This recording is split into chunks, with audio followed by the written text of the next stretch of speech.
Assalamualaikum warahmatullahi wabarakatuh. Nama saya Faisya Syafira dan dalam pelatihan radio frekuensi engineering saya akan mempresentasikan bagaimana menganalisa jaringan 2G, 3G, dan 4G dalam drive test. Materi yang pertama yaitu alarm. Alarm terbagi atas 4 kategori, yaitu yang pertama warning, yang kedua minor, yang ketiga major, dan yang keempat critical. Bisa dilihat pada gambar piramida di atas, ini tingkat keparahan dari alarm ini. Yang pertama yaitu warning, yang berwarna kuning ini. Warning ini menunjukkan potensi gangguan atau kerusakan pada sistem. Tidak menyebabkan gangguan layanan, umumnya digunakan untuk analisis dan prediksi. Contohnya X2 interface faulty. Lalu yang kedua yaitu alarm minor. Minor ini menunjukkan gangguan atau kerusakan pada sistem, tidak menyebabkan gangguan layanan, dan umumnya juga digunakan untuk analisis dan prediksi. Contohnya pada base station security problem. Lalu yang ketiga, alarm yang warna merah itu major. Alarm major ini menunjukkan gangguan atau kerusakan pada sistem dan berpotensi mengganggu layanan, namun tidak seluruh layanan terganggu. Perbaikan dapat dijadwalkan saat traffic rendah, contohnya base station antenna line problem. Lalu untuk alarm terakhir yang paling atas berwarna merah pekat, alarm itu adalah alarm kritikal dan alarm ini menunjukkan gangguan atau kerusakan pada sistem dan mengakibatkan gangguan layanan maupun kinerja perangkat jika tidak segera ditangani. Contohnya base station connectivity problem. Lalu berikutnya saya akan berpindah pada materi cell level dan konsistensi cek. Yang pertama, saya akan menjelaskan cell level. Tapi sebelum itu kita perlu mengetahui apa itu sel.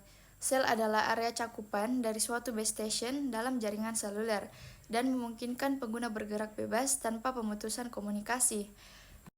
Lalu selanjutnya tipe sel terbagi atas 4, yaitu yang pertama makro, yang kedua mikro, yang ketiga piko, dan yang keempat femto. Makro sel radius cakupannya 1 km persegi hingga 5 km persegi dan biasanya digunakan untuk outdoor. Lalu mikrosel, radius cakupannya 500 meter persegi sampai 1 km persegi dan juga digunakan untuk outdoor. Lalu untuk pikosel, radius cakupannya kurang dari 500 meter persegi dan digunakan untuk indoor. Sama dengan femtosel, radius cakupannya 30 meter persegi sampai 100 meter persegi dan juga digunakan untuk indoor. Lalu untuk cluster adalah sekumpulan sel dengan satu set frekuensi yang berbeda satu sama lain. Ukuran cluster dilambangkan sebagai K atau N. Contohnya K sama dengan 3, berarti 3 sel dalam satu cluster. Lalu untuk konsistensi cek, pertama definisi konsistensi cek adalah proses memastikan data yang dioperasikan oleh program adalah benar dan berguna, meliputi pengecekan kebenaran, keterkaitan, dan keamanan data. Dan untuk database parameter, kumpulan data unit terkecil yang berisi informasi fungsi kerja dalam suatu network elemen. Data bisa diambil langsung dari network elemen atau melalui network management system. Lalu untuk fiturnya, dia memiliki fungsi tambahan pada unit network elemen yang memberikan nilai lebih dari fungsi dasar, baik logical maupun fisikal.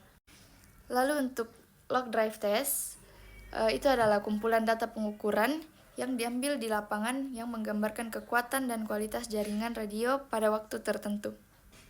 Yang dapat kita simpulkan bahwa cell level memastikan pengguna dapat berkomunikasi tanpa pemutusan dalam area yang berbeda-beda, sedangkan konsistensi cek memastikan integritas dan validitas data dalam jaringan.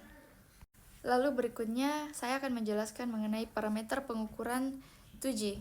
Ada 9 parameter.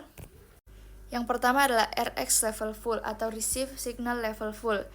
RX level full ini adalah pengukuran kekuatan sinyal yang diterima oleh perangkat dari BTS saat semua time slot tersedia dan digunakan. Lalu yang kedua, RX level sub. Ini adalah pengukuran kekuatan sinyal yang diterima oleh perangkat dari BTS saat hanya satu time slot yang digunakan. Lalu yang ketiga, RX quality full. Ini untuk mengukur sinyal yang diterima saat semua time slot tersedia dan digunakan. Lalu yang keempat, RX quality sub, untuk mengukur sinyal yang diterima saat hanya satu time slot yang digunakan. Skala pengukurannya sama dengan RX quality full. Lalu untuk BER atau bit error rate, ini adalah presentasi bit yang diterima dengan kesalahan dibandingkan dengan total bit yang diterima. BER ini memberikan indikasi kualitas transmisi data, di mana nilai yang lebih rendah menunjukkan transmisi yang lebih bersih dan lebih sedikit kesalahan. Lalu untuk yang keenam, FER atau frame error rate, presentasi frame yang diterima dengan kesalahan dibandingkan dengan total frame yang diterima. Lalu untuk yang ketujuh, SQI atau Speech Quality Index, ini adalah indeks kualitas suara yang digunakan untuk mengukur kualitas panggilan suara. Yang ke-8, C atau I, yaitu adalah Carrier to Interference Ratio. Ini adalah rasio antara kekuatan sinyal pembawa atau carrier dengan kekuatan interferensi atau gangguan. Lalu yang terakhir, History List Walk Test, ini adalah catatan historis dari pengukuran yang dilakukan selama walk test. Dan walk test itu adalah metode pengujian jaringan di mana teknisi berjalan melalui area tertentu dengan perangkat pengukuran untuk mengumpulkan data tentang kinerja jaringan. Lalu berikutnya untuk parameter pengukuran 3G, ada terbagi atas 5. Yang pertama yaitu RSCP atau Receive Signal Code Power. RSCP ini mengukur kekuatan sinyal pilot yang diterima oleh perangkat dari node B atau base station pada jaringan UMTS. Lalu yang kedua ada EGNO. EGNO ini adalah rasio antara kekuatan sinyal pilot yang diterima dan densitas daya kebisingan atau noise pada pita frekuensi tertentu. Lalu yang ketiga throughput. Throughput ini untuk mengukur kecepatan data yang diterima atau dikirim oleh perangkat dalam jaringan. Lalu yang keempat EIO atau Energy per Chip to Interference Power Density Ratio. Ini adalah rasio antara kekuatan sinyal pilot atau EC dan densitas daya interferensi atau IO pada pita frekuensi tertentu. Lalu yang terakhir RSSI atau Receive Signal Strength Indicator. RSSI ini mengukur kekuatan total sinyal yang diterima oleh perangkat, termasuk semua sinyal pembawa dan interferensi dalam pita frekuensi tertentu. Lalu selanjutnya untuk parameter pengukuran 4G terbagi atas 9. Yang pertama adalah RSRP atau Reference Signal Receive Power. Ini mengukur kekuatan sinyal referensi yang diterima dari node B atau base station pada jaringan LTE. Lalu yang kedua, RSRQ atau Reference Signal Receive Quality. Ini mengukur kualitas sinyal referensi yang diterima relatif terhadap interferensi dan noise. Lalu RSSI, Receive Signal Strength Indicator. RSSI ini mengukur kekuatan total sinyal yang diterima oleh perangkat, termasuk sinyal pembawa dan interferensi dalam pita frekuensi tertentu. Lalu untuk SINR atau Signal to Interference Noise Ratio adalah rasio antara kekuatan sinyal yang diinginkan dan tingkat interferensi plus noise. Lalu yang kelima, CQI atau Channel Quality Index adalah indeks yang digunakan untuk menunjukkan kualitas saluran komunikasi. Lalu yang keenam, PCI atau Physical Cell Identity adalah identitas unik yang diberikan untuk setiap sel dalam jaringan LTE. Lalu yang ketujuh, BLER atau Block Error Ratio adalah presentasi blok data yang diterima dengan kesalahan dibandingkan dengan total blok data yang dikirim. Lalu yang ke-8 DL throughput atau downlink throughput. Ini untuk mengukur kecepatan data yang diterima oleh perangkat dari jaringan. Lalu UL throughput atau uplink throughput. Ini untuk mengukur kecepatan data yang dikirim oleh perangkat ke jaringan. Lalu selanjutnya untuk analisis drive test 2G bisa dilihat pada gambar di atas. Bisa dilihat pada data di atas, panggilan berlangsung selama 8 menit, 20,84 detik. Dan di sini DC1 device control 1 terhubung ke MS1 dan device control 2 terhubung ke MS2. Lalu untuk analisa performa jaringan 2G, yang pertama kualitas sinyalnya. Di sini EGNO atau Energy per Chip over Noise menunjukkan kualitas sinyal yang diterima kurang dari 15 dB, menunjukkan kualitas sinyal yang lemah yang terlihat pada beberapa pengukuran dengan durasi rata-rata sekitar 7 detik hingga 9 detik. Lalu untuk mengefisienkan waktu, saya akan langsung menjelaskan mengenai kualitas data 2G. Pada kualitas data 2G ini bisa dilihat block error rate atau BLER pada high speed downlink share channel menunjukkan beberapa pengukuran dengan BLER di atas 2% yang mengindikasikan adanya masalah pada kualitas layanan data. Dan juga pada transport channel BLER, nilai BLER pada transport channel menunjukkan beberapa pengukuran dengan nilai BLER yang tinggi seperti 50% pada beberapa pengukuran. Ini menunjukkan perlu dilakukan analisis lebih lanjut untuk mengurangi nilai BLER dan meningkatkan kualitas layanan data. Yang dapat kita simpulkan bahwa kualitas sinyal masih perlu dioptimalkan, terutama dengan nilai ECNO dan RSCP yang rendah pada banyak pengukuran. Dan kualitas datanya juga menunjukkan beberapa masalah, terutama pada nilai BLER yang tinggi pada HSDSCH dan transport channel. Perlu dilakukan optimasi pada parameter HSDSCH dan transport channel untuk meningkatkan kualitas layanan data. Lalu untuk analisis drive test 3G bisa dilihat pada data di atas, durasi totalnya 7 menit 5,70 detik. Lalu analisis performa jaringan 3G bisa dilihat pada data di atas ASCPI CH, ECNO, nilai thresholdnya lebih dari minus 15 dB, lebih dari minus 10 dB, lebih dari 9 dB, dan lebih dari minus 7 dB. Analisisnya yaitu mayoritas pengukuran menunjukkan nilai ECNO yang baik, yaitu lebih dari minus 10 dB. Hal ini menunjukkan kualitas sinyal pilot yang baik. Lalu untuk kualitas data saya akan membacakan salah satu juga analisanya, yaitu HSDSCH throughput total.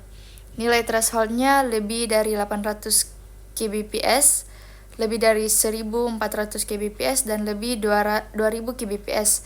Sebagian besar throughput berada di bawah 800 kbps. Hanya sebagian kecil dari pengukuran yang menunjukkan throughput lebih tinggi dari 2000 kbps, yang menunjukkan ada beberapa area dengan performa data yang sangat baik. Yang dapat kita simpulkan bahwa kualitas sinyalnya sebagian besar area memiliki kualitas sinyal yang baik berdasarkan parameter CPI, CH, ECNO, dan RSCP. Ini menunjukkan bahwa cakupan sinyal di area tersebut cukup baik. Dan kualitas data bervariasi dengan beberapa area menunjukkan BLER yang tinggi dan throughput yang rendah. Meskipun demikian, ada beberapa area dengan performa data yang sangat baik. Lalu untuk analisis drive test 4G bisa dilihat di atas total durasinya untuk proses mengunggah data adalah 6 menit 12,49 detik. Lalu untuk kualitas data 4G saya akan membacakan CQI-nya yang menunjukkan semakin tinggi nilai CQI semakin baik kualitas data yang dapat diterima oleh perangkat. Namun data dalam tabel menunjukkan nilai CQI yang rendah yang berarti kualitas saluran tidak optimal. Dan terdapat PDSCH BLER-nya menunjukkan presentasi blok data yang mengalami error selama proses pengiriman. Nilai BLER yang tinggi berarti banyak data yang rusak dan perlu dikirim ulang. Data dalam tabel ada dua kategori, yaitu yang lebih dari 10% dan BLER-nya lebih dari 5% yang menunjukkan seberapa sering error terjadi dalam pengiriman data. Lalu berikutnya saya akan membacakan kualitas sinyal dari jaringan 4G. Saya akan membacakan neighbor cell RSRP yang menunjukkan kekuatan sinyal dari sel tetangga. Semakin tinggi nilai RSRP, semakin kuat sinyal yang diterima. Nilai RSRP di bawah minus 110 dBm dan minus 90 dBm menunjukkan sinyal yang sangat lemah dari sel tetangga. Lalu untuk neighbor cell RSRQ menunjukkan kualitas sinyal yang diterima dari sel tetangga, dan pada tabel terdapat nilai di bawah minus 17 dB dan minus 15 dB yang menunjukkan kualitas sinyal yang buruk.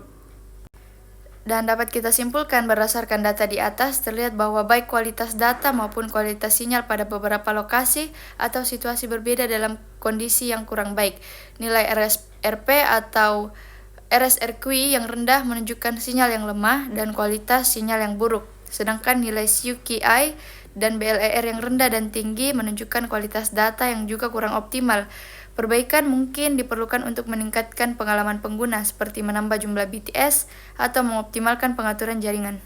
Lalu yang terakhir kesimpulannya adalah setelah melakukan praktikum 2G, 3G, dan 4G drive test, dapat disimpulkan bahwa kualitas sinyal di berbagai lokasi telah berhasil dianalisis. Hasil pengukuran menunjukkan adanya variasi kualitas sinyal yang bergantung pada lokasi. Beberapa area memiliki sinyal yang sangat baik, sementara area lainnya memiliki sinyal yang buruk. Pengetahuan ini sangat berguna untuk melakukan analisis yang lebih akurat dan implementasi perbaikan yang efektif. Melalui drive test, operator dapat melakukan pemantauan rutin, mengidentifikasi masalah, dan melakukan perbaikan yang diperlukan untuk memastikan pengalaman komunikasi yang optimal bagi pengguna. Sekian dari saya. Wassalamualaikum warahmatullahi wabarakatuh.